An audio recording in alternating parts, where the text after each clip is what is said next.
Olá, aluno, tudo bem? Seja bem-vindo à nossa 11ª teleaula, dos nossos estudos continuados em matemática. Hoje a nossa aula vai falar sobre função e representação gráfica. Eu sou a professora Mariana Ribeiro, estou aí fazendo meu doutorado na área de educação matemática, também tenho um mestrado nessa área e sou licenciada em matemática. Para que a gente possa aí conduzir essa aula, quem estará trabalhando comigo será a professora Débora. Olá, seja muito bem-vindo. Eu sou a professora Débora Kirneve. Eu sou licenciada em matemática, mestrada e doutoranda em ensino de ciências e educação matemática e vim hoje discutir essa aula junto com a professora Mariana. Para darmos início, nós vamos conhecer então os nossos objetivos específicos. Acompanhe no slide. Nós temos aqui o primeiro objetivo é conceituar e definir função. Então esse é o nosso primeiro tópico que nós vamos abordar. Depois nós vamos discutir sobre domínio, contradomínio e imagem. E por fim, vamos representar gráficos de funções. Então, estes são os tópicos que serão abordados no decorrer da nossa aula. Para dar início, a professora Mariana já vai discutir a respeito de funções no nosso cotidiano.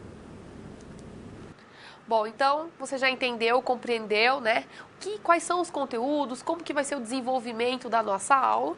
E a professora Débora e eu, nós pensamos em momentos práticos, em situações que podem acontecer no nosso dia a dia e como essas representações, como as funções estão presentes no nosso dia a dia. Então, esse primeiro momento é para apresentar como nós estamos utilizando as funções no nosso cotidiano. Para isso, a gente tem a nossa primeira situação-problema aí que vem ilustrar esse conteúdo. Vamos ao quadro. Então, aqui nós temos a nossa primeira situação, que é uma atividade adaptada, em que nós temos o seguinte: um grupo de estudantes visitaram um centro de pesquisas tecnológicas e assistiram a um experimento de um balão meteorológico que foi solto com a estimativa de subir 2.000 metros, Ele ia alcançar essa altura, então, de 2.000 metros. Foi informado que o balão sobe 25 metros a cada minuto com uma velocidade constante. E aí, quanto tempo esse balão aí leva para alcançar esses 2.000 metros? Então, nós temos uma situação em que um grupo de estudantes aí foram fazer uma visita, então eles estão aí a par de uma situação em que o balão está subindo. Esse balão, ele sobe 25 metros a cada minuto e tem aquele questionamento, em quanto tempo esse balão vai atingir esses 2.000 metros aí, que é a altura que eles estão esperando. E aí vem a seguinte pergunta, o seguinte questionamento: como que a gente pode trabalhar e entender que os conceitos de funções estão inseridos nessa situação-problema? Então, para que fique mais fácil aí, que vocês consigam compreender, nós organizamos esses dados numa tabela e que a gente vai chegar a uma lei de formação, que é a nossa função. Vamos ao quadro.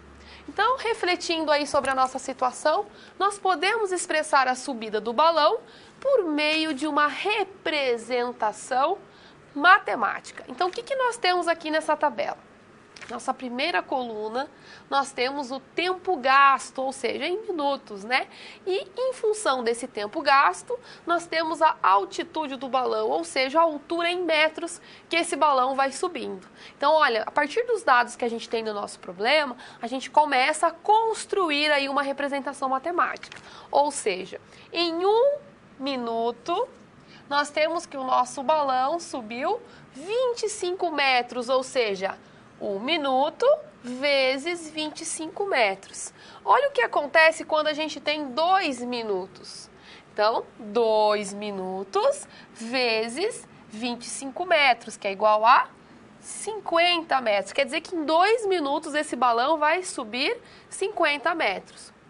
Em 3 minutos, 3 vezes 25 metros, 75 minutos. E se nós continuarmos fazendo isso sucessivamente com todos os outros minutos, nós vamos encontrando esses valores. Mas aí a gente tem o seguinte questionamento, Quanto tempo é necessário para se chegar aí em 2.000 metros? Então, para que a gente possa resolver e substituir valor, nós podemos criar aí uma lei de formação, ou seja, em que nós temos em função do t, e isso nos dá a distância que esse balão vai subir. Então, o que nós temos aqui em todos esses primeiros elementos?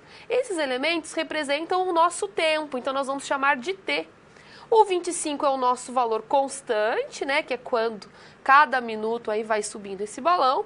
E esse D, então, vai ser a nossa altura que esse balão vai chegar. Então, a partir deste cálculo, dessa representação matemática, a gente tem uma lei de formação em que nos diz que a distância, ou seja, a altura que esse balão vai encontrar, é igual a 25 vezes o tempo. Então, o que nós temos aqui? Que o tempo, o T é uma grandeza variável, tá? Que é o nosso tempo. O D também é uma distância e ela é variável. E olha que interessante, esse D depende do T. Então, dependendo do valor que você colocar para T, a gente encontra o valor da nossa altura. Então, vejamos, o que nós temos aqui? Nós temos aí a quantidade, né, que esse balão sobe a partir de cada tempo, só que nós temos a distância final, nós temos a altura que nós queremos que esse balão chegue e a gente precisa encontrar o tempo. Então, a partir desse dado, a partir dessa lei de formação, a gente pode simplesmente substituir os valores. Vamos ao quadro para que a gente possa entender como fazer essa substituição. Então, o que nós temos aqui? A nossa lei de formação, que é a distância, igual a 25 vezes t. Essa distância nós já temos, que é a altura que o balão deve atingir, que é 2.000 metros. Então, substituindo, eu tenho que 2.000 é igual a 25 vezes o t, e esse t é o meu tempo que eu quero encontrar. Se eu estou multiplicando por 25 desse lado da igualdade, eu posso dividir por 25 deste lado, então eu tenho que dividir por 25 do outro lado da igualdade também. 2.000 dividido por 25, 80. 25 dividido por 25 é 1t, quer dizer que o nosso tempo será o quê? Será 80 minutos. Quer dizer, então, que em 80 minutos esse balão vai atingir, então, essa altitude, essa altura máxima de 2.000 metros.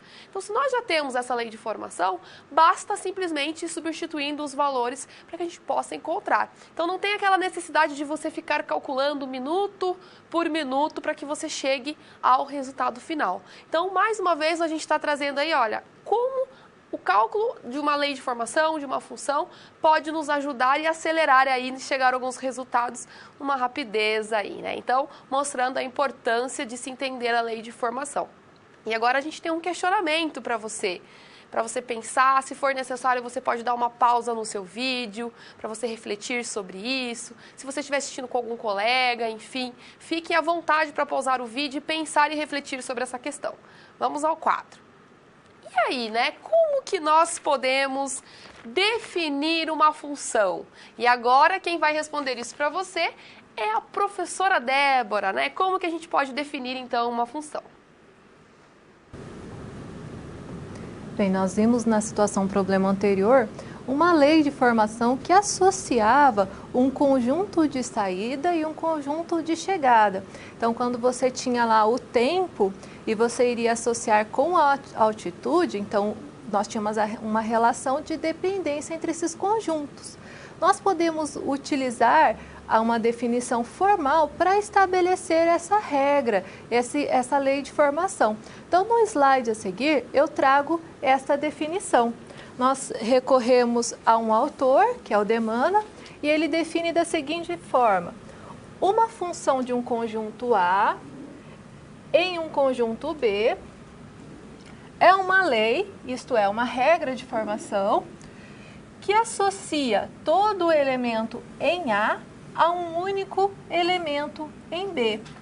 Nós vamos tratar de uma nova situação problema, e a partir da definição, nós vamos buscar compreender qual que é o conjunto A, que é o conjunto de saída, qual que é o conjunto B, que é o conjunto de chegada, e qual que é a regra ou a lei de formação que está associando esses dois conjuntos. Então, veja o seguinte exemplo.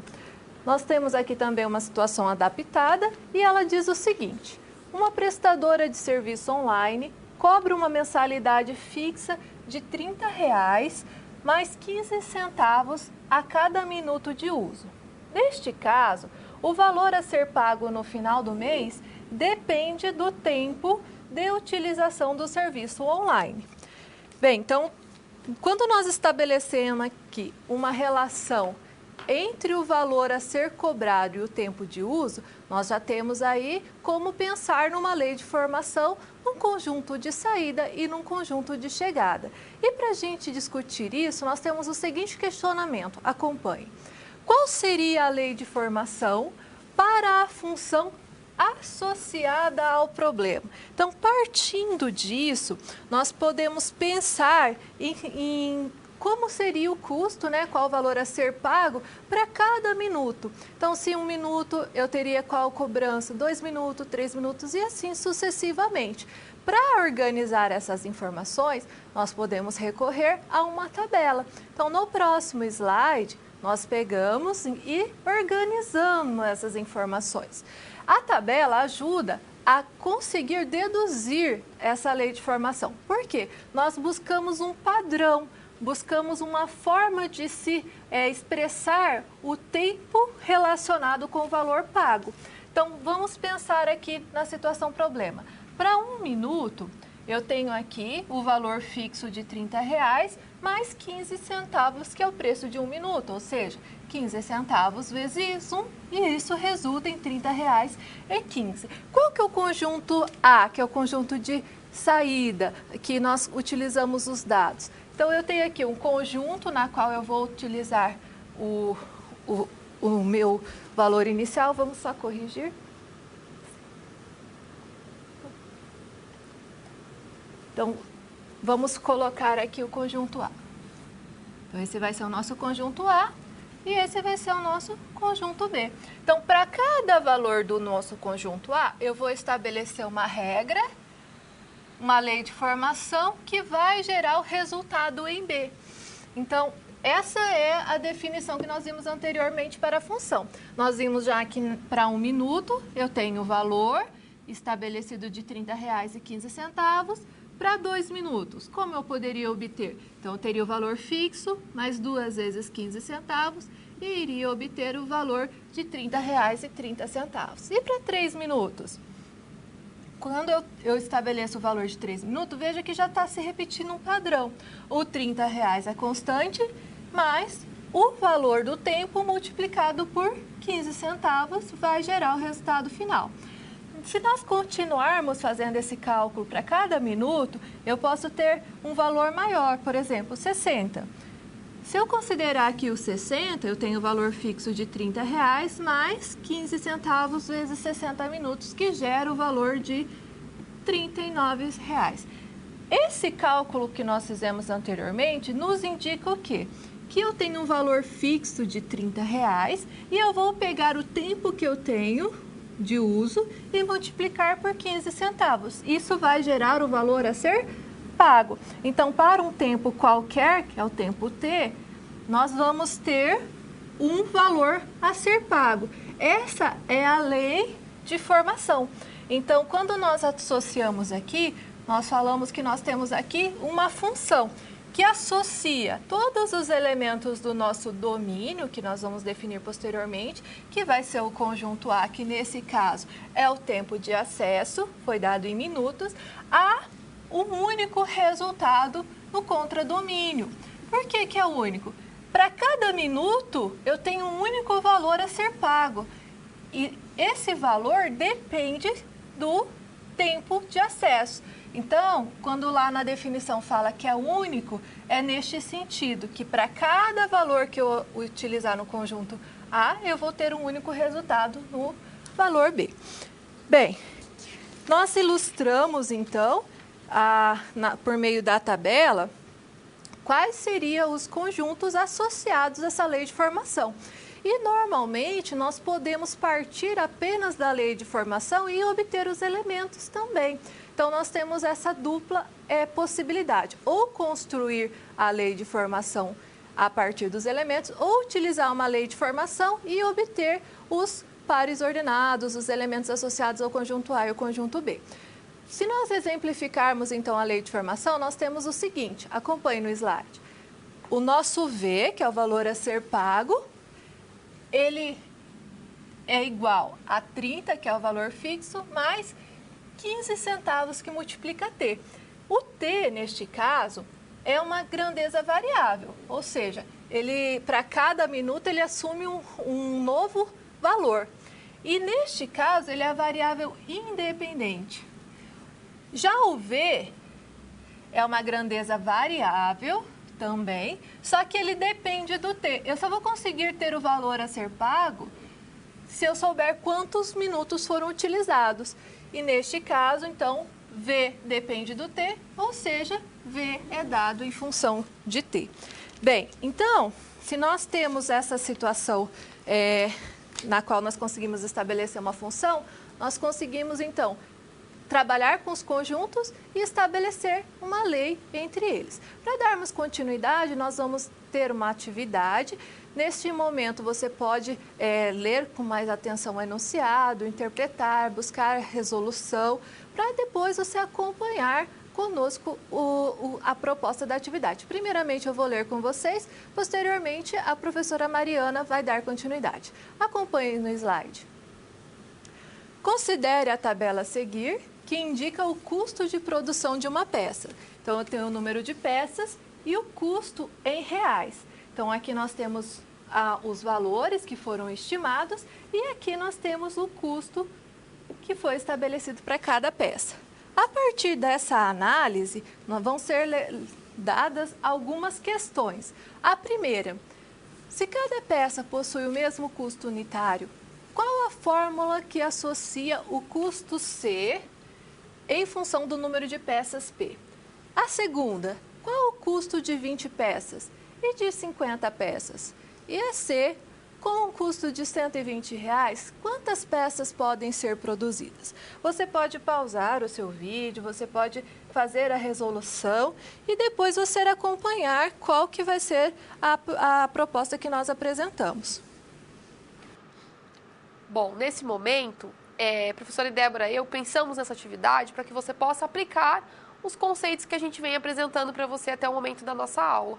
Então, a gente trouxe aí como tirar de uma situação problema os conceitos de funções, de relação, né, de um conjunto até o outro, de quanto um termo depende do outro, né, às vezes que nem esse exemplo que a professora Débora acabou de resolver, né, em que dependia do tempo para encontrar o valor do V, enfim, o quanto um termo pode fazer a diferença em encontrar o valor do outro. E aqui a gente tem mais uma situação problema que também vai envolver aí termos e quanto um depende do outro. Então, nós temos dados que estão expressos numa tabela e a partir da elaboração, da criação dessa lei de formação, fica muito mais fácil a resolução das outras alternativas, porque a gente tem que resolver a alternativa A, B e C. E a primeira aí pede para que a gente possa montar aí essa lei de formação. Vamos ao quadro para que a gente possa interpretar mais uma vez aí essa situação. Então, nós temos a tabela, né? Nessa tabela ela vai indicar o custo de produção de uma peça. Então, isso é algo que pode acontecer no nosso dia a dia.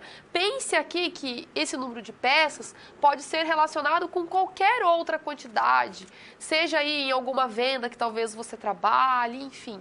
Pense o seguinte, que o número que uma peça custa para ser feita, produzida, R$1,50. Duas peças, pensa comigo, se uma peça custa R$1,50, duas peças custam R$3. Por que duas peças custam R$3? Porque como se eu somasse o R$1,50 duas vezes e assim sucessivamente. Então, a partir desses dados que o problema traz para nós, nós temos aí 3 perguntas que a gente precisa resolver. Então, olha lá.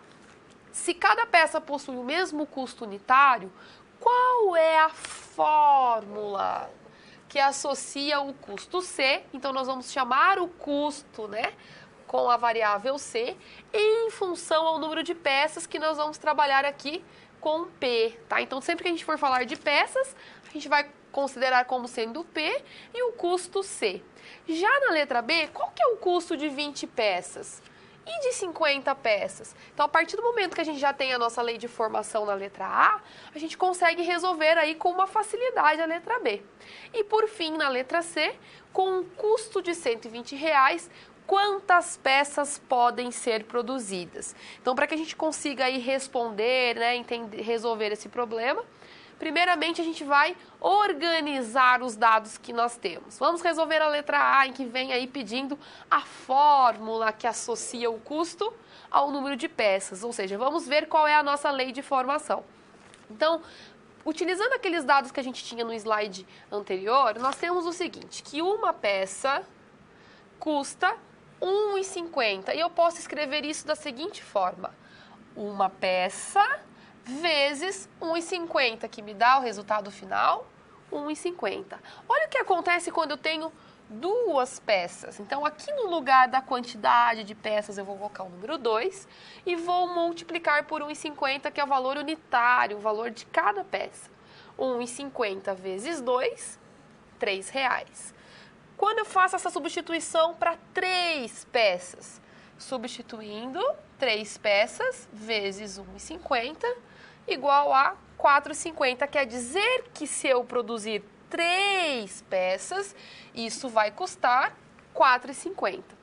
Como que a gente pode generalizar isso, ou seja, associar uma fórmula, né, uma lei de formação para isso? O que representa todos esses números que nós estamos construindo aqui na nossa segunda coluna? A minha quantidade de peças, que nós vamos chamar de P, que o próprio exercício já está aí solicitando que seja utilizado o P. Esse 1,50, reparem que ele está aparecendo em todos, né? Em todas as funções aqui, em todas as operações está aparecendo 1,50.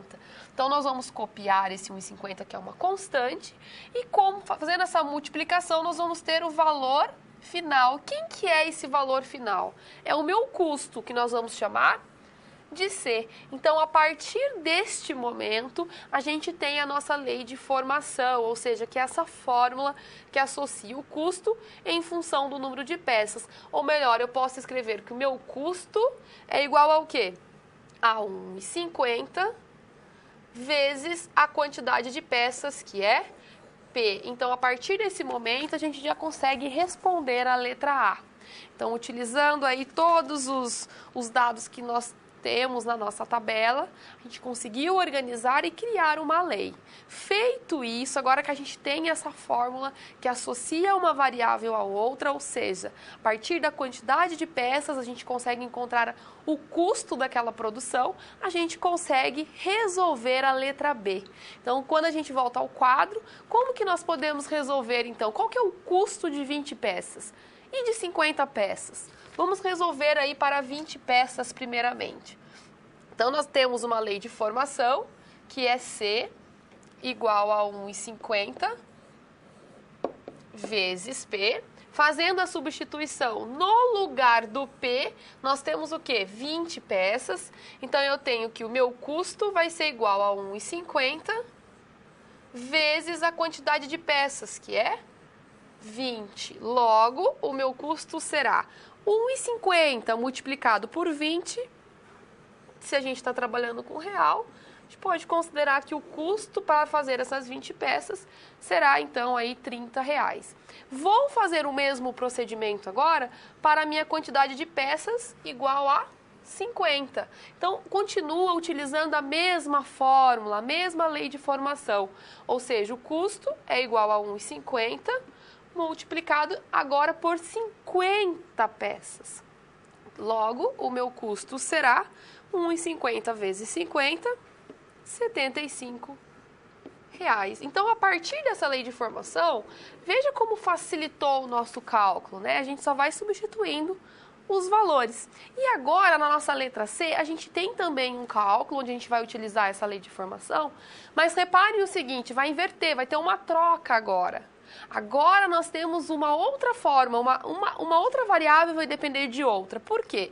Porque agora a gente tem o custo R$120, ou seja, quantas peças podem ser produzidas se ele gastou esses R$120? Foi gasto 120. Então, relembrando que a gente tem a nossa fórmula, que o custo é igual a 1,50 vezes a quantidade de peças, o que eu tenho aqui agora nessa questão de letra C? Eu tenho que o meu custo é 120. E a partir deste custo, eu quero saber agora quantas peças foram produzidas. Neste caso aqui agora, o meu P está dependendo aqui do meu custo, né? Então, uma está dependendo sempre da outra. Como que eu faço para resolver? Se eu tenho esse 1,50 aqui que está multiplicando, eu posso dividir por 1,50 desse lado da igualdade e dividir também do outro lado da igualdade. Então, o que eu tenho? 120 dividido por 1,50, 80. E isso vai ser igual a 1,50 dividido por 1,50, 1P, ou seja, P é igual a 80. O que é esse 80? Peças. Quer dizer que com R$120 é possível produzir aí, então produzir 80 peças. Então essa situação mostra a importância de se criar a lei de formação, a importância de termos uma fórmula para que a gente possa substituir e facilitar a resolução das situações. Agora a professora Débora vai trabalhar uma parte mais formal com você, você vai conseguir entender aí a parte de domínio, contradomínio e imagem de uma função. Bem, nós trabalhamos vários exemplos e a partir destes exemplos nós definimos ali alguns elementos, como a lei de formação. Nós já falamos que existe um domínio, um contradomínio, mas agora nós vamos trazer a definição formal e a notação usual. Então, no próximo slide, nós vamos discutir esses elementos. Primeiramente, nós vamos retomar a definição anterior, que nós já apresentamos de função, e a partir disso nós vamos tratar do domínio, da imagem e do contradomínio. Na definição nós temos o seguinte: uma função de um conjunto A e um conjunto B é uma lei, isto é, uma regra de formação que associa todo elemento em A a um único elemento em B. Então, nós vimos nas três situações problemas apresentadas que existia um conjunto inicial, onde nós tínhamos a variável independente, uma lei que associava a um resultado que estaria, então, relacionado com o conjunto B. Este conjunto da variável independente nós chamamos de domínio. Então, o conjunto A, ele é denominado, é o nome que se dá a esse conjunto, domínio da função. O conjunto dos resultados, então, quando nós calculávamos, por exemplo, o custo, então, o resultado ali que você obteve é parte do conjunto B. Esse conjunto B, ele é formado por todos os valores produzidos por essa associação, ou seja, quando se aplica a lei de formação. Então, este é o conjunto imagem. Dentro desse contradomínio, eu posso ter duas situações. O contradomínio pode ser o conjunto B, que nós chamamos de conjunto imagem anteriormente, ou ainda o conjunto C, ele pode conter outros elementos além dos pertencentes ao conjunto B. Quando nós temos, então, esses elementos, nós adotamos também uma notação específica. A notação usual para indicar que uma variável y pode ser qualquer letra latina, nós estamos usando x e y aqui, mas poderia ser qualquer outra letra. Nós falamos assim que, no caso da variável y, resulta de uma função sobre x.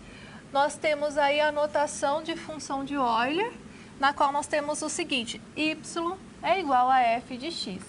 Nós lemos y igual a f de x ou o valor de f em x. Então, essa seria uma notação, na qual o y nós chamamos de variável independente e y igual a f de x nós chamamos de variável dependente. Então, esses são alguns dos elementos. Nós vamos exemplificar isso por meio de alguns diagramas. Nós já vimos isso em situações problemas, no qual nós buscamos estabelecer a lei de formação, que no caso nós podemos chamar da F ali nos nossos termos notacionais. E a partir disso, agora nós vamos tentar compreender quem é o domínio, quem é o contradomínio, quem é o conjunto imagem. Então, no exemplo a seguir, nós destacamos alguns diagramas. O primeiro exemplo mostra aqui um conjunto A e um conjunto B. Então, eu tenho uma lei de formação, que nós chamamos aqui de F, que associa cada elemento do conjunto A um único elemento do conjunto B. Essa é a definição da função. O conjunto A é o meu domínio e o meu conjunto B é o meu conjunto imagem. Neste caso, ele está coincidindo com o contradomínio. Então, eu tenho aqui os dois conjuntos, os mesmos elementos que foram utilizados no conjunto V são os elementos do contradomínio. Nós poderíamos associar esse A e esse B com valores numéricos, ou ainda poderiam ser considerados outros conjuntos infinitos, por exemplo, conjuntos dos números naturais, conjunto dos números reais. Nós vamos ilustrar aqui apenas com alguns elementos para o conjunto A. Então, eu poderia considerar aqui esses elementos para o conjunto A. Então, poderia indicar para o x1 o valor de menos 2, para o x2 o valor de menos 1, para o x3 o valor de 0, para o x4 o valor de 1.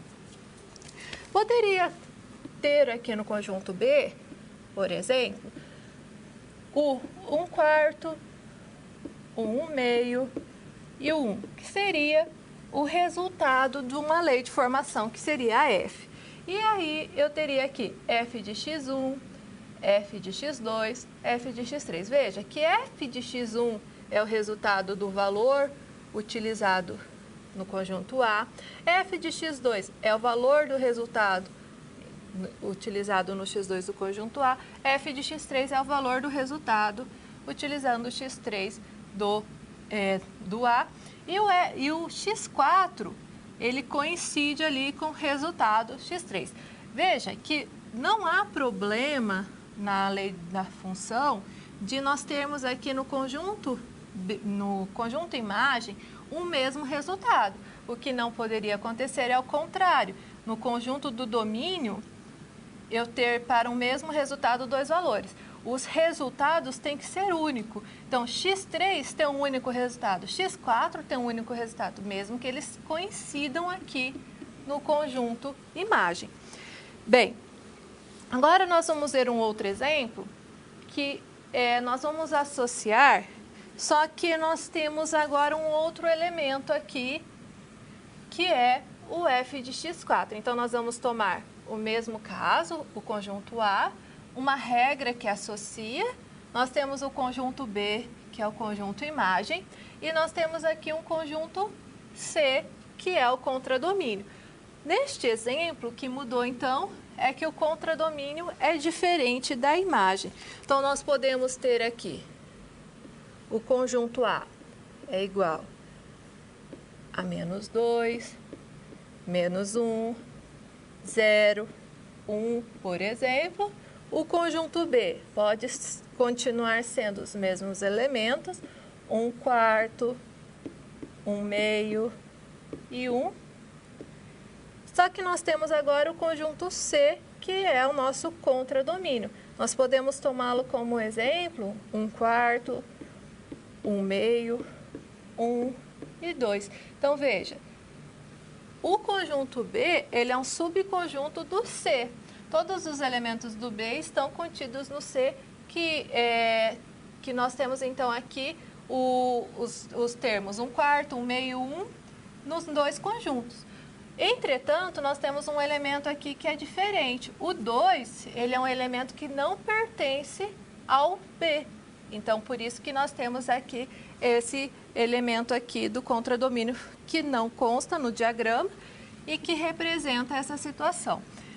Agora, se nós analisarmos a definição de função, nós temos que, para cada elemento do domínio, então x1, x2 e x3, está definida a f, a nossa lei de formação. Não tem nenhum termo aqui que não esteja associado. No domínio, não está sobrando nenhum elemento, então isso é importante. Para todos os elementos do domínio, está definida a lei. No contradomínio está sobrando. Isso não é um problema para a lei de formação, quando a gente associa. Isso daí pode acontecer e mesmo assim nós vamos ter definido uma função. Agora, para ilustrar um terceiro exemplo, nós temos aqui um outro diagrama, que mudou nesse diagrama? Eu tenho o conjunto A, eu estou estabelecendo aqui uma F e um conjunto B. Mas essa F pode ser uma função?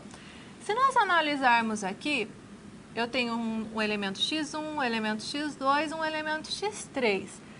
O x4, ele não está associado. Então, pela definição, todos os elementos do domínio precisam estar associados com um único resultado lá no contradomínio, que vai ser a parte da imagem. Eu não tenho associação desse x4.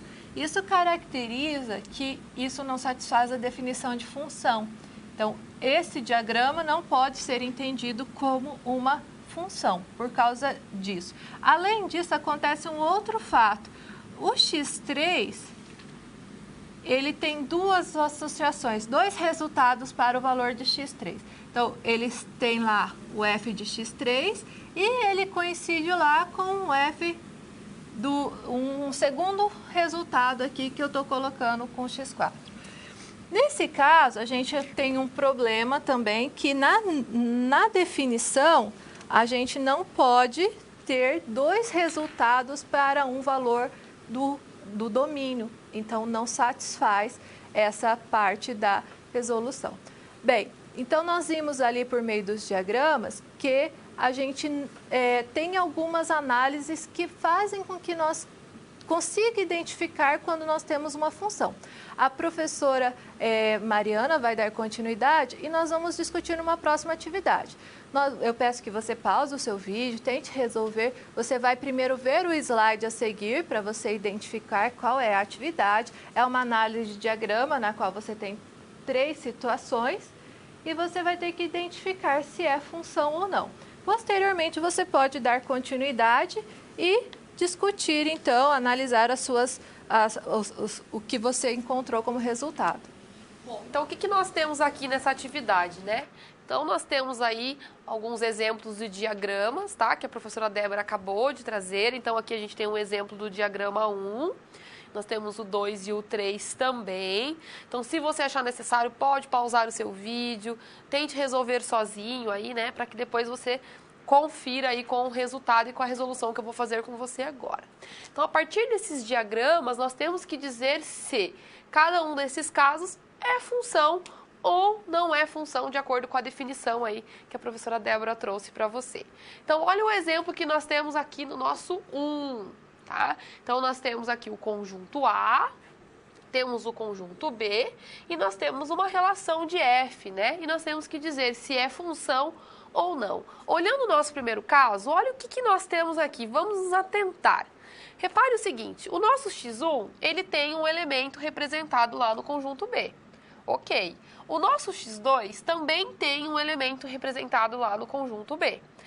O nosso x3, ele tem 2 elementos, então aí ele já não casa com o que é função, e o nosso x4 não tem representação. Então, nós temos 2 situações diferentes aqui que já mostra que não é função. Primeiro, o elemento x3 tem 2 representações, relações lá no conjunto B, não é função, e a gente também não pode deixar um elemento do conjunto A sem ter relação. Então, aqui a gente tem um caso do que não é função. Então, aqui não é função, tá ok?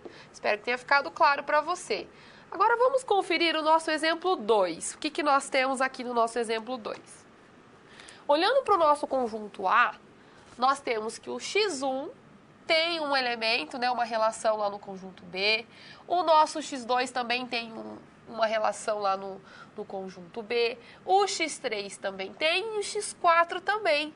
Isso sim define, a gente vem aí casando com aquilo que a professora Débora acabou de dizer. Todos os elementos desse conjunto A têm uma relação, uma representação lá no conjunto B. Então, o nosso caso aqui é função, tá? Então, o nosso 2, sim, é uma função. Olha o que nós temos aqui agora no nosso número 3. Reparem que quando a gente olha para o nosso conjunto A, todos os elementos têm relação, mas eles têm a mesma relação. Pode ou não pode ser função? Pode ser função, porque o x1 tem uma relação, o x2 também, o x3 e o x4 também, independente se elas são iguais ou não. E aqui a gente tem um caso específico que eu quero comentar com você, que é a nossa função constante. O que quer dizer isso? Quer dizer que se eu tiver lá f de x igual a 3, qualquer valor que eu substituir para o meu x, a gente vai ter sempre o mesmo valor, ou seja, que é a nossa função constante. Então, a partir desse momento, a gente consegue entender quando é função ou não, a partir das propriedades, das definições que a professora Débora veio trazendo. Então, nesse caso, o número 3 também é uma função. Tá? Então, a gente tem que se atentar aí a essas questões, a essas particularidades que cada uma tem, porque às vezes pode ter algumas pegadinhas, sim, principalmente algumas atividades aí que a gente pode propor para vocês. Então, atentem-se a isso. Lembre-se da importância de todos os elementos daquele conjunto A ter uma relação no conjunto B. Às vezes é um detalhe, é uma diferença ali que faz com que a gente possa errar uma atividade, principalmente igual a essa. Então, eu espero que tenha ficado claro para você. A professora Débora aí trouxe bem detalhado, com bastante calma, para que fique claro para você a importância de entender o que é uma imagem, o que é um domínio, o que é um contradomínio. Utilize também, você pode fazer aí a sua aula atividade para que você possa aplicar ainda mais o conteúdo que nós estamos trazendo para você. E agora, a professora Débora vai ao quadro para ampliar e aprofundar ainda mais esse conteúdo. Bem, nós temos outro tema que nós podemos especificar, que são casos particulares de funções, que são as funções injetoras e sobrejetoras. O que seria isso? É um caso específico, na qual nós temos uma definição associada e nós podemos ilustrar por meio dos diagramas. Acompanhe no slide. Então, se nós considerarmos aqui uma função de um conjunto A em B, então veja que aqui a gente já está usando uma anotação que apresenta normalmente nos livros didáticos. Então, o conjunto A é o conjunto do domínio, o conjunto B é o conjunto do contradomínio, na qual tem os elementos da imagem. E a F aqui é o termo que nós estamos utilizando para associar. Essas letras que indicam conjuntos e a F, elas são um exemplo, poderiam ser outras letras do nosso alfabeto. Bom, então uma função f de A em B, ela é injetora, outro nome que aparece em algumas questões, algumas interpretações, ela é injetiva, quando elementos diferentes de A são transformados pela nossa função, ou seja, pela nossa lei de formação, em elementos diferentes de B. Em termos notacionais, nós temos o seguinte: se x1 e x2 tomados em L são diferentes, implica que a f de x1 é diferente da f do x2. Considerando aqui o conjunto A, que é o nosso conjunto de saída, e o nosso conjunto B, que é o conjunto dos resultados, e a função que nós estabelecemos. Então, o que vai acontecer? Para cada elemento que eu tiver aqui no conjunto A, eu vou ter uma única associação no conjunto B. Então, x1 vai levar num único elemento, na f de x1. O x2 vai levar num único elemento, na f de x2. O x3 também vai levar num único elemento. Não há problema em ter um elemento aqui que não tenha uma associação. O que não pode acontecer é ter duas associações. Por exemplo, se o x3 fosse levado aqui num quarto resultado, num outro resultado distinto, então isso caracterizaria aqui uma função que não é injetora. Como isso não acontece, então nós temos para os elementos do domínio uma única associação e todas essas associações são distintas, então nós temos aqui um caso de função injetora. E o que seria a função sobrejetora? É um outro caso particular também, então nós temos aqui a f de A em B, então o conjunto A é o domínio, o conjunto B é o contradomínio, ela vai ser sobrejetora ou sobrejetiva, que também é outro termo, quando para qualquer elemento no caso que nós estamos chamando y pertencente a B, pode-se encontrar um elemento x pertencente a A, tal que f de x é igual a y. Em termos notacionais, nós temos o seguinte: para todo y em B, que pertence a esse conjunto, existe um x pertencente a A, tal que y é igual a f de x. Analisando o diagrama, como nós podemos interpretar isso? Não vai sobrar nenhum elemento no conjunto B. Então, tem o conjunto A aqui, que é o conjunto do domínio, tem o conjunto B, que é o meu conjunto do contradomínio, e tem a lei de formação que está estabelecendo a relação entre eles. Neste caso, não pode sobrar elementos no contradomínio. Todos têm que estar associados de algum modo. E neste exemplo, nós utilizamos aqui o x1 associado a um resultado no contradomínio e o x2 associado ao mesmo resultado do x1. O x3 está associado a um resultado distinto. Então, o que acontece aqui? Nós temos associações no domínio, tende a definição de função, e não sobra nenhum elemento no contradomínio. Logo, nós temos aí uma função sobrejetora. Então, nós vimos dois casos, né, de funções que têm características específicas, e a partir desses dois casos, nós temos uma questão para você refletir. Você pode investigar, ver se você já se recorda de algum estudo anterior, pensar a respeito das definições apresentadas e buscar responder a seguinte questão. Acompanhe. O que seria uma função bijetora? Bom, partindo do pressuposto que você já fez esse momento de reflexão, então nós vamos aqui formalizar isso. Acompanhe, então, no próximo slide. Uma função de A em B, ela é bijetora, ou seja, ela também pode chamar de bijetiva, quando satisfaz simultaneamente as definições de função injetiva e de função sobrejetiva, ou seja, injetora e sobrejetora. Como que ficaria o diagrama nesse caso? Eu tenho aqui o conjunto A, que é do domínio, e o conjunto B, que é do contradomínio. E aqui eu tenho uma função. Então, quando eu pego o elemento x1, eu tenho uma única associação para ele, que é o f de x1. Quando eu pego o x2, eu tenho uma única associação, que é o f de x2. Quando eu pego o x3, eu tenho uma única associação, que é o f de x3. Quando eu pego o x4, eu tenho uma única associação. E não vão sobrar nenhum elemento no contradomínio. Então, isso caracteriza que satisfaz simultaneamente as duas representações. E a partir dessas representações, então, ou seja, eu tenho lá a definição de função injetora e a sobrejetora, eu consigo, então, estabelecer uma bijeção. Algumas funções que nós estudamos, por exemplo, quando nós trabalhamos com função de primeiro grau, ela, definindo ali o domínio contra domínio, você consegue verificar que ela vai poder satisfazer essas duas definições de função injetora e sobrejetora e logo ser uma bijeção. Agora, para darmos continuidade, outro aspecto bastante importante que nós temos que tratar são as representações gráficas. E para tratar disso, a professora Mariana vai abordar o assunto. Acompanhe.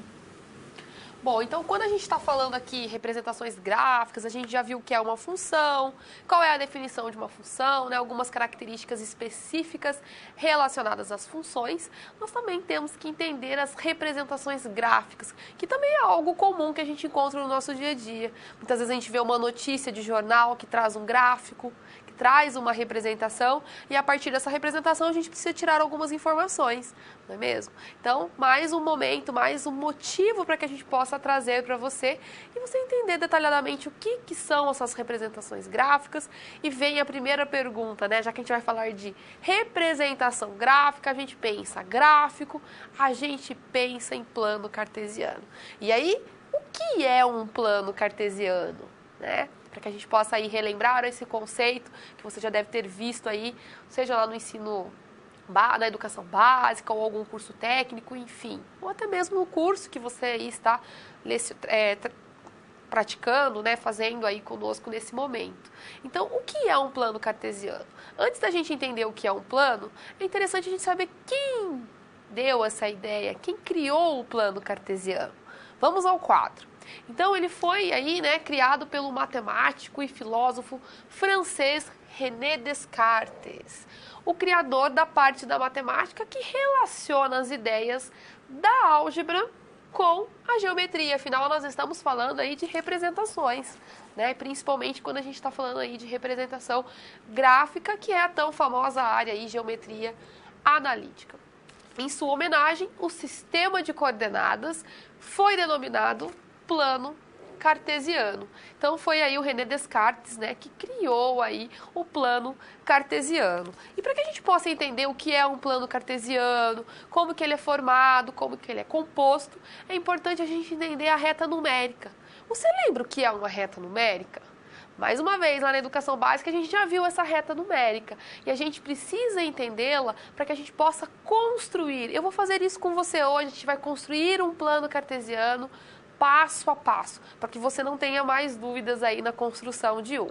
Então vamos ao quadro para que a gente possa relembrar aí a questão da reta numérica.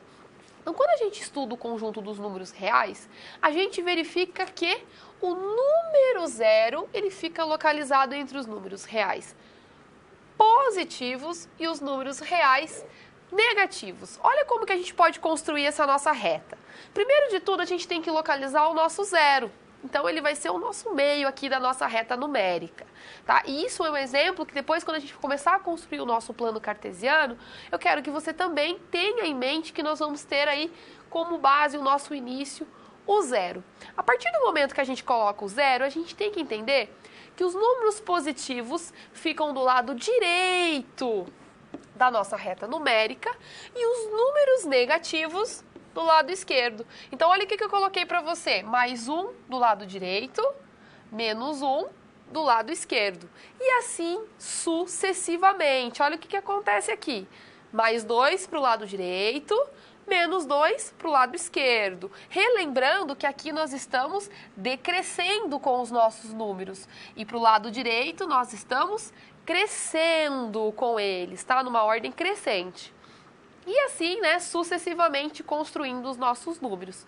Entre esses números inteiros, nós temos também os nossos números decimais, né? Então, tanto positivo para um lado, como negativo para o outro. A gente também tem os nossos números, nossas raízes quadradas, que também vão encontrar aí, para que fique claro essa demonstração para você.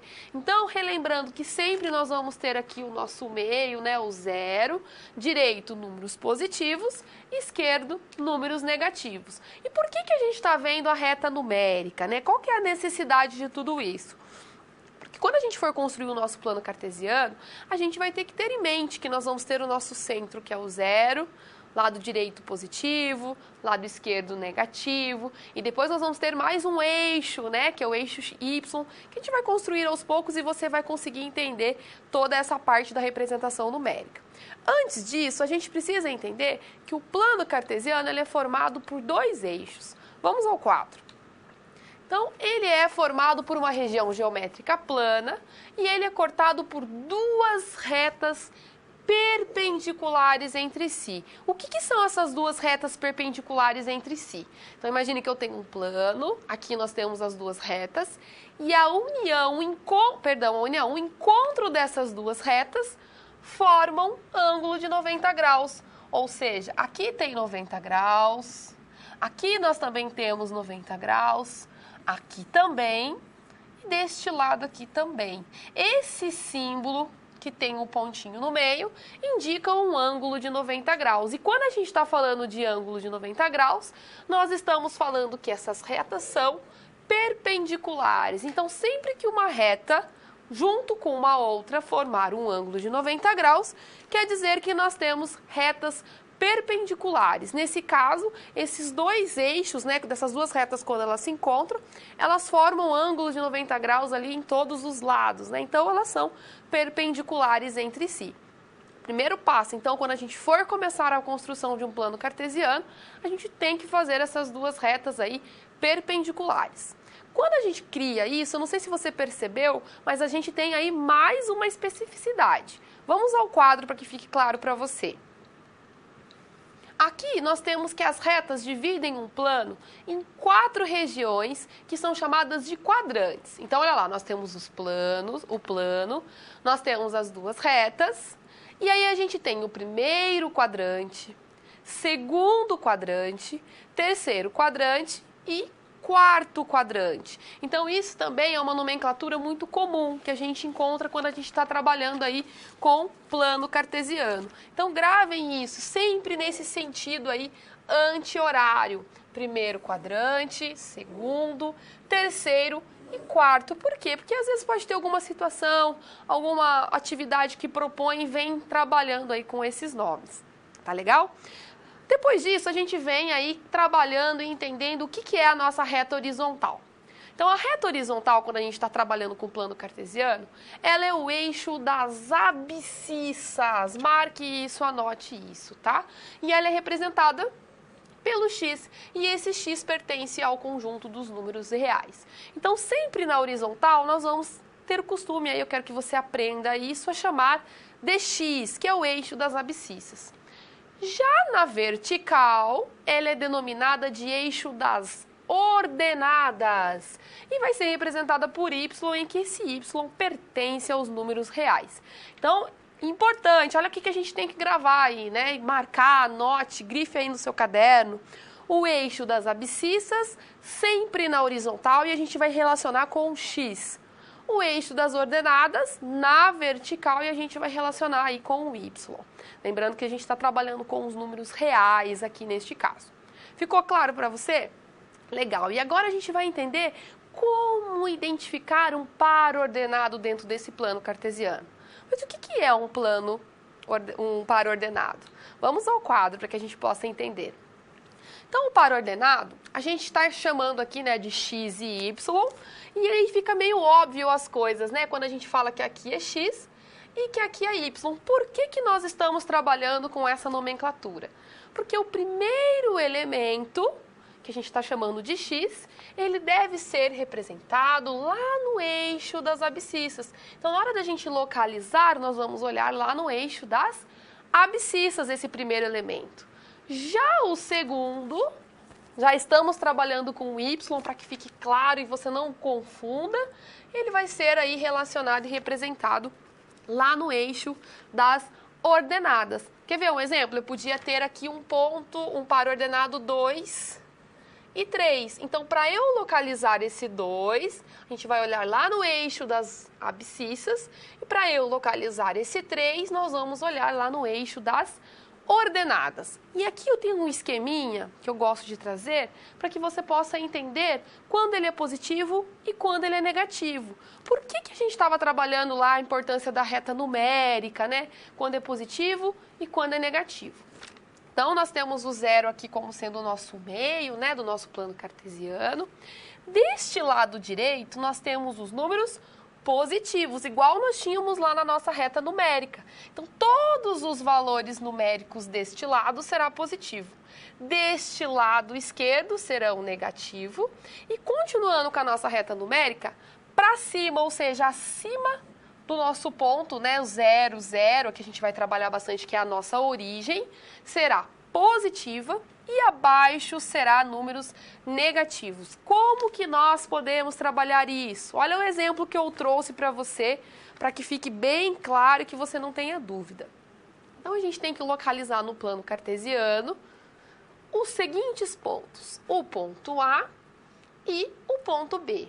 Então, vejamos o que nós temos aqui. Um esboço, né, que a gente fez, que a gente quis trazer para você, para que a gente possa entender perfeitamente.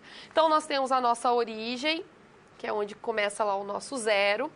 Do lado direito, aqui, olha, no nosso eixo das abscissas, a gente começa com os números positivos. Atentem-se sempre às escalas, tá? Então, eu estou trabalhando aqui 1, 2, 3, 4 e assim sucessivamente. Tente sempre utilizar um quadriculado ou uma régua para que possa te apoiar aí. Por quê?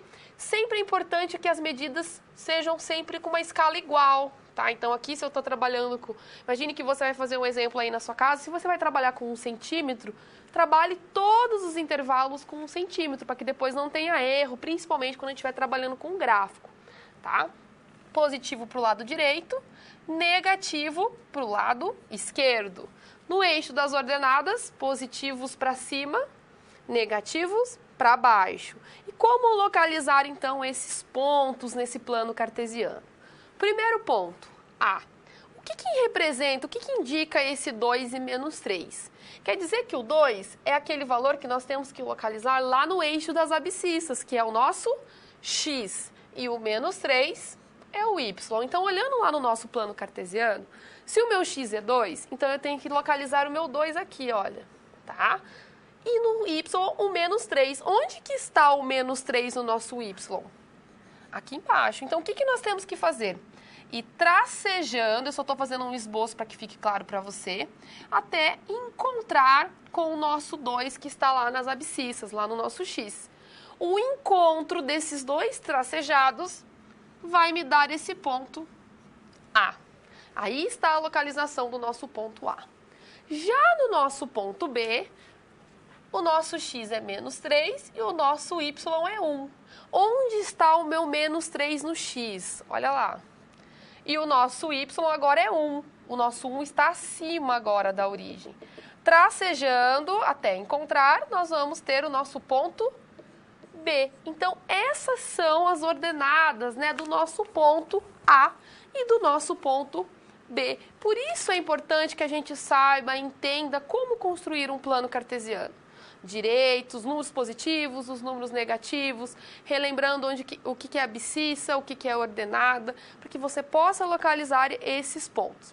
E para ver se você conseguiu compreender aí como localizar alguns pontos, entender quais são as suas coordenadas, a gente trouxe mais uma atividade para que você possa aí treinar e praticar esses conteúdos. Vamos ao quadro. Então, no mapa mundi, a seguir, a gente tem a localização geográfica de alguns lugares, representados pelas letras A e B. Identifique as coordenadas geográficas dos lugares representados pela letra A e B a partir dos conceitos estudados sobre o plano cartesiano. Então, nós temos um gráfico aqui, tá? Que tem o mapa mundi e nós temos dois pontos, o ponto A e o ponto B. E agora a professora Débora vai ajudar vocês a localizar e compreender as coordenadas desses dois pontos. Bem, então é esperado que primeiramente você tente desenvolver essa atividade, você pode pausar o seu vídeo, tentar buscar um meio de resolução para depois que você acompanhar então essa nossa discussão. Vamos voltar ao slide? Nós temos então aqui as orientações, nós podemos pensar no marco zero, no ponto zero vertical e horizontal como referência. Então eu tenho aqui na representação do mapa, um zero, que pode ser nossa orientação para o eixo das abscissas, e outro zero, que pode ser a nossa orientação para o eixo das ordenadas. Pensando a respeito dessas orientações, então o que nós podemos fazer? Nós podemos indicar os eixos, tá? Então, nós vamos ter, a partir do encontro desses dois eixos, a origem, então seria o marco na qual nós temos as orientações 0 e 0, seria o par ordenado 0 para x e 0 para y, e com isso fica mais fácil identificar a coordenada do ponto A e do ponto B. Nós temos aqui na parte superior as orientações, então a escala adotada aqui é de 20. Então, para cada marcação aqui do reticulado, nós temos aqui 20 unidades. Então, se nós pensarmos nessa orientação do ponto A, ela está associada com o menos 80 e ela está associada com o 40. Vamos marcar novamente. Bom, se nós pensarmos nessas orientações, qual que seria as coordenadas para esse ponto A? Então, o ponto A, eu tenho a orientação no eixo das abscissas, o menos 80. No eixo das ordenadas, então, nós temos aqui, ó, podemos pensar na orientação vertical. Então, eu tenho aqui 40. Agora nós vamos fazer a mesma análise para o ponto B, considerando o nosso eixo horizontal e o nosso eixo vertical. Então, o ponto B, ele tem um deslocamento de duas indicações no quadriculado. Essas duas indicações, nós temos no eixo das abscissas menos 40 e no eixo das ordenadas menos 20. Então, nós vamos indicar aqui o B. Nós temos menos 40 para a orientação do X e menos 20 para a orientação do Y. Bem, a partir disso, nós temos uma seguinte questão para você refletir a respeito. Como representar uma função num plano cartesiano? E para dar continuidade a isso, a professora Mariana vai discutir com vocês.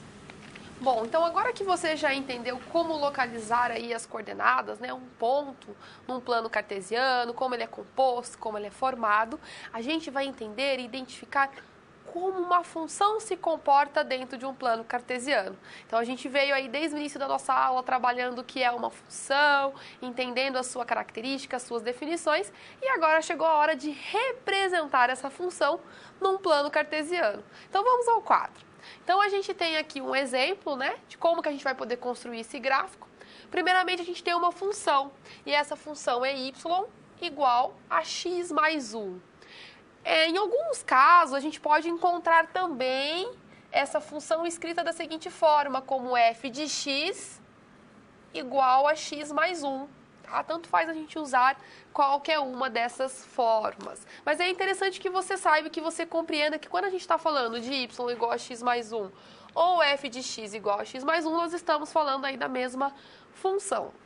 Para que a gente possa facilitar, é uma dica, né, que a gente dá quando tem que fazer o esboço, representar uma função, é montar uma tabela onde nós vamos dar alguns valores para x e substituindo esses valores de x naquela função, a gente vai encontrar os valores para y. A gente sugere que esses são alguns números que são habituais, mas você pode também escolher outros números, outros valores e você vai chegar também na mesma função, tá legal? Ela pode estar num local diferenciado, distinto dentro do plano cartesiano, mas ele vai ter aí sempre essa mesma lei de formação, tá? Essa representação. Eu gosto de utilizar o menos 2, menos 1, 0, 1 e 2, porque a gente consegue representar aí ela de uma forma bem bacana e utilizando aí todos os eixos, todos os quadrantes desse plano cartesiano, tá? Então, vamos pegar o primeiro valor, o primeiro elemento para x, que é o menos 2. Então, aqui na nossa função, eu vou substituir no lugar do meu x o número menos 2. E aí, eu vou encontrar o valor do meu y. Então, y é igual, no lugar do meu x, menos 2 mais 1. Quanto é menos 2 mais 1? Menos 2 mais 1, menos 1. Quer dizer que quando o meu x for menos 2, o meu y é menos 1, tá? Vou fazer o mesmo procedimento, agora para o meu x igual a menos 1. Então, copiando de novo a nossa função. Y é igual ao quê? X, no lugar do meu x agora eu vou colocar menos 1, mais 1, que é o que nós temos lá na nossa função. Logo, y é igual ao quê? Menos 1 mais 1, 0. Então, quando o meu valor de x for menos 1, o meu y vai ser 0. Eu vou fazer para você mais um valor, tá? Depois os outros é sempre o mesmo procedimento.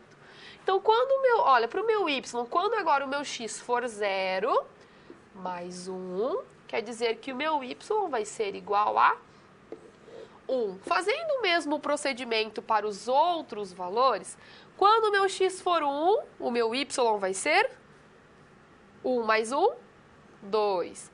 Quando o meu x aí for 2, o meu y vai ser 3. Então, eu consigo completar aí essa minha tabela, tá legal? Então, eu espero que tenha ficado claro para você esse cálculo. E agora a gente vai representar a partir desses valores, ou seja, desses pares ordenados que a gente acabou de construir aqui na nossa tabela. Ou seja, nós temos aqui, olha, pares ordenados. tá? Onde nós temos valores para x e valores para y. E quando a gente tem um par ordenado, a gente pode localizar esses pontos no nosso gráfico. E a união desses pontos vai dar a nossa função. Então, vamos pegar o nosso primeiro ponto, que é menos 2 no eixo das abscissas, ou seja, no x. Relembrando que aqui nós temos a nossa origem, aqui nós estamos falando aqui, ó, de abscissas, que é o nosso x, e aqui nós temos o nosso y, que é a nossa ordenada. Então, o primeiro ponto, menos 2 e menos 1. Menos 2 no x, olha onde está o meu menos 2 aqui no x. E menos 1 no y, menos 1 no y. Então, a gente vai tracejar, olha, estou fazendo um esboço para você, para que fique claro, nós vamos ter o nosso primeiro ponto. Olha o nosso segundo ponto. Vamos nos atentar quando a gente tem zero, tá legal? Então, o que nós temos aqui? X menos 1 e y zero. Então, quer dizer que o nosso ponto vai ser... Então, tá ok. Então, continuando, o que nós temos aqui? X menos 1... Ah, perdão, corrigindo com vocês aqui, olhando para os nossos eixos das abscissas, o nosso x é aqui, olha lá, corrigindo para vocês. Então, olhando para o nosso x aqui, no eixo das abscissas, nós vamos corrigir, quero ver se vocês estão atentos aí, tá legal? Menos 1 no x e 0 no y. Então, o nosso ponto vai ser em cima do eixo, tá legal? Olha o que acontece aqui agora, olha. Agora, o nosso 0 é no x e o nosso 1 é lá no y, lá no eixo das ordenadas. Então, o nosso ponto vai ser em cima do eixo das ordenadas. O outro ponto, que é 1 e 2, tá? Então, subindo aqui nas nossas abscissas, aqui encontrando 2 lá nas ordenadas, nós vamos encontrar um outro ponto. E por fim, né, o nosso quinto e último ponto lá no 2 e 3 lá nas ordenadas. E o encontro desses pontos nos dá uma reta, olha lá, traçando, esboçando a nossa reta. Então, essa vai ser a representação da nossa função. Mais uma vez, gostaria de pedir desculpas aí pela localização, a professora aqui confundindo aí o eixo. Por isso é importante a atenção, porque é fácil mesmo a gente confundir. Mas aí anote, registre a importância de se encontrar e localizar os pontos nos eixos certos. Quando é abscissa, no eixo da horizontal. Quando é ordenada, no eixo da vertical. E agora eu quero ver se você aprendeu como localizar esses pontos e representar esse gráfico, que a gente tem mais uma atividade proposta para você. Vamos ao quadro. Então, nós temos aqui uma outra função e você deve agora esboçar o gráfico dessa função. Mais uma vez, pare, dê um tempo aí, porque quem vai resolver agora vai ser a professora Débora.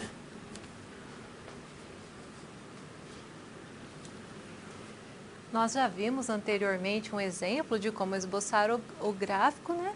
E agora nós vamos retomar alguns conceitos. Nós já vimos a definição, já vimos domínio, contradomínio, tudo isso está associado. Então, quando você vai fazer um gráfico, você tem uma lei de formação, você tem lá os pares ordenados, que você representa alguns pontos que faz parte dessa lei de formação.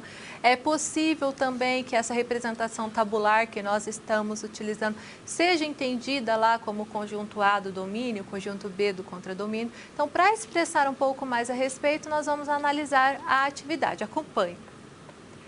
Então, nós temos aqui a nossa função, que é y igual a 2x menos 1. Se nós lembrarmos lá dos termos notacionais, nós podemos entender aqui que nós temos uma f e como nós temos uma reta, então quando você tem aqui esse tipo de função, ela é característica de uma reta, nós podemos entender aqui que ela está definida dos reais para os reais. Então o nosso conjunto A aqui é o nosso domínio, o nosso conjunto B é o contradomínio e aqui nós temos aqui alguns pontos que pertencem a essa reta. Como que foi selecionada? Nós escolhemos os valores de x, poderiam ser outros valores, então foi escolhido o menos 2, o menos 1, o 0, o 1 e o 2. E a partir desses valores, nós vamos obter o resultado, ou seja, as imagens. Então, na primeira linha, para o x igual a 2, então eu tenho y igual a 2 que multiplica menos 2, menos 1. Quando eu faço essa multiplicação, então aqui eu vou ter 2 vezes menos 2, resulta aí no menos 4, com 1 menos 1, eu tenho lá menos 5. Nós temos agora para a segunda linha, então nós já temos o primeiro resultado, que foi o menos 2 e o menos 5. Na segunda linha, o x foi escolhido também. Ele foi escolhido como menos 1. Então, eu vou pegar a lei de formação, né, que é 2 que multiplica x, então 2 que multiplica menos 1. Menos 1 que já pertence à lei de formação. Então, 2 vezes menos 1, menos 2. Com o outro menos 1 que nós temos como resultado dessa operação menos 3. Então, o segundo ponto que nós vamos obter, ó, então nessa segunda linha, nós já temos o resultado menos 3. Na outra linha, eu tenho aqui 2 vezes o zero, foi o valor do x, menos 1. Isso resulta em menos 1. Então, o zero está associado com o menos 1. Na terceira, se nós fizermos a operação, eu tenho 2 vezes 1 menos 1 igual a 1. Então, 2 vezes 1, 2, menos 1, 1. Então, o 1 está associado com 1. E o último resultado, eu tenho lá 2 vezes 2, menos 1. Isso resulta, 2 vezes 2, 4, menos 1, 3. E tenho o último resultado aqui, que é o 3. A partir disso, então, nós temos o seguinte termos para marcar no plano cartesiano. O menos 2 e o menos 5, o menos 1 e o menos 3, o 0 e o menos 1, o 1 com 1, o 2 com 3. Lembrando que a primeira parte representa o x, que está associado com os eixos das abscissas, e o segundo está associado ao y, que representa o eixo das ordenadas. Para dar continuidade, você pode confirmar se você obteve a mesma representação gráfica. Eu vou desenhar com vocês na câmara de documentos. É um outro modo da gente esboçar esse gráfico. Acompanhe. Então, eu vou colocar aqui os pontos que nós obtivemos, tá?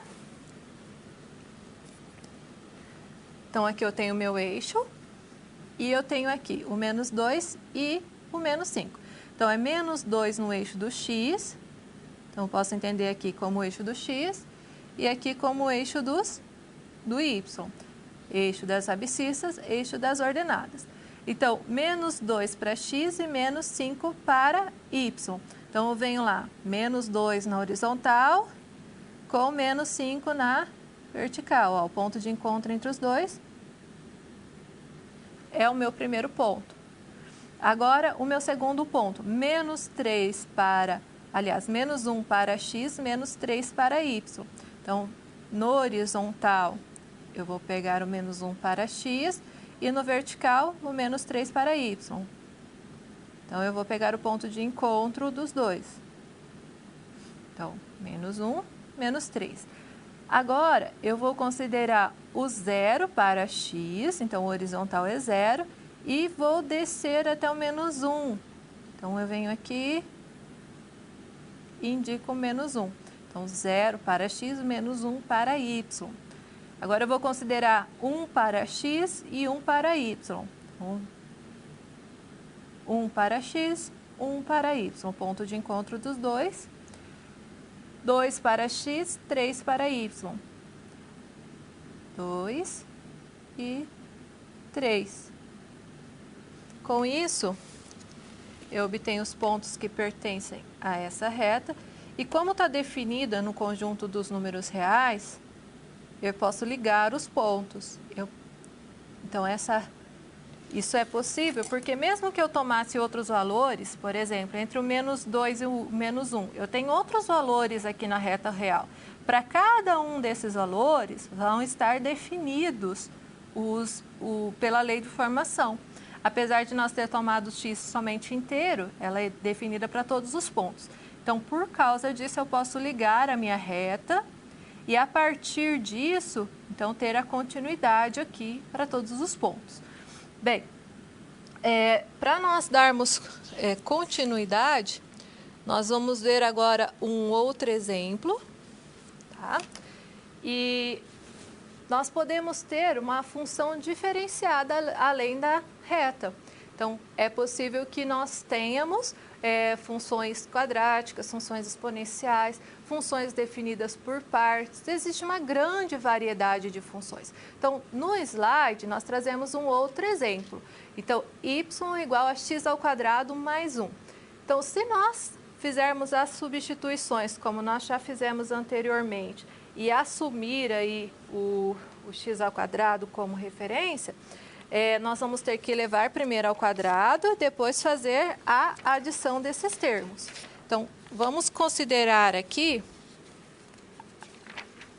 a primeira substituição, depois vocês fazem as demais. Então, no primeiro caso aqui, eu teria y igual, eu tomei como exemplo menos 2, então menos 2 ao quadrado mais 1. Quando eu faço essa operação, menos 2 ao quadrado resulta em 4, mais 1, 5. Se nós formos substituir para todos os outros valores que nós consideramos aqui na tabela, nós vamos considerar outros pares ordenados. Então, eu vou ter lá o resultado para x igual a 2 vai ser 5, aliás, menos 2 vai ser 5, menos 1 vai ser 2, 0 vai ser 1, 1 vai ser 2 e 2 vai ser 5. Esse outro tipo de função é uma função quadrática, uma função de segundo grau, e ela gera um gráfico diferente, não vai gerar uma reta. Então, nós vamos esboçar novamente na câmara de documentos para você verificar esse outro caso, esse outro exemplo. Acompanhe. Vamos enquadrar, ok? Então, nossa função agora é uma função quadrática, função de segundo grau. As funções de segundo grau, vocês vão estudar posteriormente, nós estamos só explorando a representação gráfica, elas formam uma parábola, tá? Então, vamos começar lá com o menos 2 e o 5. Então, x menos 2, associar com o 5 do y, que é o nosso primeiro ponto. Menos 1 e 2, então, menos 1 e 2. 0 e 1, então, 0 para x, 1 para y. No caso agora aqui, o 1 e o 2. 1 e o 2. 2 e 5. Então, marquei. Veja que a parábola ela é simétrica. Estou fazendo apenas um esboço. E diferente da reta, ela não está definida para todos os valores de y. Tá? Então, nós temos aqui, se nós pensarmos na função dos reais aos reais, na linha das abscissas, eu consigo substituir qualquer valor de x. Então, eu vou conseguir pôr qualquer valor, não somente os inteiros. Então, o domínio dela é os reais. O contradomínio pode ser considerado os reais também, só que eu vou ter o conjunto imagem, ó, só a partir do y igual a 1. Então, para qualquer resultado que eu substitua o x, vai ter valores de y apenas para valores maiores ou iguais a y igual a 1. Então, essa seria uma observação que eu faço a respeito dessa representação gráfica. Vocês vão estudar isso posteriormente com mais atenção. Bem, agora para dar continuidade, a professora Mariana vai discutir uma atividade com vocês e nós vamos dar continuidade, então, nesse estudo de representação gráfica. Bom, então aqui a gente tem mais um gráfico para que possa ser feito o esboço, né? Então, dessa função. Então, a gente tem a função aqui y igual a x ao quadrado menos 1. E, mais uma vez, a gente tem que substituir aí essa tabela, né? Encontrar esses valores. Relembrando que foi alguns valores que nós escolhemos, você também pode escolher outros. Então, como que eu faço? É o mesmo procedimento. Então, eu vou pegar o meu valor de x, aqui no caso é menos 2, e vou substituir aqui na minha função. Então, no lugar do x, eu vou colocar menos 2 elevado ao quadrado, cuidado com a potência, menos 1. Menos 2 elevado ao quadrado, 4. Menos 1, 3. Agora, quando a gente faz aqui, olha, para o menos 1, no lugar do x, coloca o menos 1. Menos 1 elevado ao quadrado, 1. 1 menos 1, 0. Fazendo todas as outras substituições, quando eu substituo para o 0, eu encontro o valor como sendo menos 1. A substituição para o meu x igual a 1 vai ser 0. E quando o meu x for 2, a gente vai ter um resultado como sendo 3. Feito isso, a gente já tem os pares ordenados que a gente precisa localizar no nosso gráfico. Então, vamos localizar esses pontos, né? Esses pares ordenados. Então, nós temos o primeiro ponto, menos 2 e 3. Lembrando que aqui a gente tem o eixo das abscissas, aqui nós temos o eixo y, que é o das ordenadas. Localizando menos 2 no x, olha lá, e 3 no y, então nós vamos tracejar, lembrando que o nosso y está aqui, olha, acima da origem, o nosso 3 que é positivo.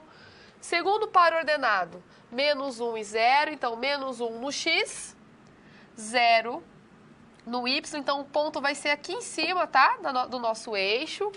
O terceiro ponto, 0 e menos 1, então nós vamos ter que olhar 0 lá no eixo das abscissas e menos 1 no y, então esse ponto vai ser em cima do eixo das ordenadas.